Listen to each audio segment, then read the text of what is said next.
नमस्कार शेतकरी बंधूंना. आपण आज या पिकाच्या लागवड क्षेत्रामध्ये आहे.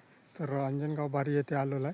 तर आपण मागचा व्हिडिओ काढला, त्यामध्ये आपण पाहिलं होतं का चांगल्या प्रमाणात ग्रोथ झाली होती, वाढ झाली होती. आता याला उंबाया पण खूप आलेल्या आहे, 1-1 फुटापर्यंत उंबाया आहे. आणि परागी पण खूप चांगलं झालेलं आहे, परागी भवन पण. तर असा हा व्हिडिओ आहे.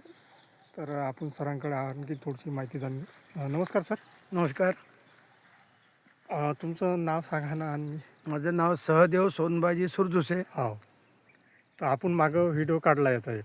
तर त्यामध्ये ना आता आणखी किती काय प्रमाणात चेंजेस झाले? कसं? भरपूर चेंजेस झाले. मागचा व्हिडिओ जो काढला तेव्हा नुकत्याच ओंब्या येऊ लागल्या होत्या. हो हो आता ओंब्यांचं जवळपास आता माझ्या या लागवडीला जवळपास 3 महिने झाले. हो काल रोजीला समजा 23 तारखेला 20 नोव्हेंबरला मी लागवड केलेली आहे. हो हो तर आता म्हणजे ते भोरडण्याच्या रूपामध्ये येऊन राहिलेलं आहे. हो हो आणि मला तरी असं वाटतं की जवळपास पुढल्या 15-20 तारखेपर्यंत हो हे 1 महिन्याच्या आतमध्ये सोंगायला येईल असं मला वाटते. हो हो तर सरांनी आता जे जवळपास ते काढण्याच्या याच्यातनी येते, समजा एखादी महिन्यातनी हो, जवळपास एक महिन्यामध्ये 1 महिन्यामध्ये जवळपास 4 महिन्याचं पिकच आहे. 4 महिन्याचं पीकच आहे.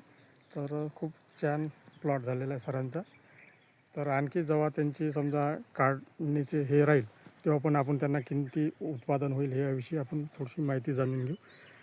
तर धन्यवाद सर, आपण दिलेल्या धन्यवाद. मार्गदर्शनाबद्दल. थँक्यू. आपण दोघांचा घेऊ.